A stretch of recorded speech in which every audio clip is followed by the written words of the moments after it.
பசி எடுத்தால் தான் சாப்பிடணுமா அப்படின்னா இது முற்றிலுமே தவறான வார்த்தை. பசி எடுக்க வைத்து சாப்பிடணும். ரெண்டுக்கு வித்தியாசம் இருக்கு. பசி எடுத்தால் தான் சாப்பிடணுமா, பசி எடுக்க வைத்து சாப்பிடணுமா?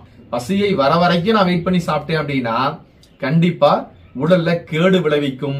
உடலுக்கு போகக்கூடிய சத்துக்கள் அனைத்தும் போய் சேராது. உடம்புல எனக்கு இயற்கையா ஒரு நோய் வருது, இந்த நோய் இயற்கையாவே போயிருப்பா, நான் ஒண்ணுமே பண்ண மாட்டேன் அப்படின்னு விடலாமா, அல்லது இந்த நோய் போவதற்காக சில மருந்துகளை முன்னெச்சரிக்கை நடவடிக்கைகளாக எடுத்துக்கலாம்? சோ எல்லாமே பாத்தீங்கன்னா நம்ம முன்னெச்சரிக்கை நடவடிக்கையில எல்லாமே எடுப்போம். அதே மாதிரிதான் நம்ம உடல் சாப்பிடாம இருந்ததுன்னா கண்டிப்பா பிரச்சனைக்கு உள்ளாகும். அப்ப நம்ம என்ன பண்ணணும் அப்படின்னா கரெக்டா சாப்பிடணும். அதை எப்படி சாப்பிடணும்னா எப்படி சாப்பிடணும்? பசியை தூண்ட வைத்து சாப்பிடணும். சரியா? நிறைய பேர் சொல்ற மாதிரி பசி எடுத்ததுக்கு அப்புறம் சாப்பிடுறது கிடையாது. பசியை தூண்ட வைத்து சாப்பிடணும்.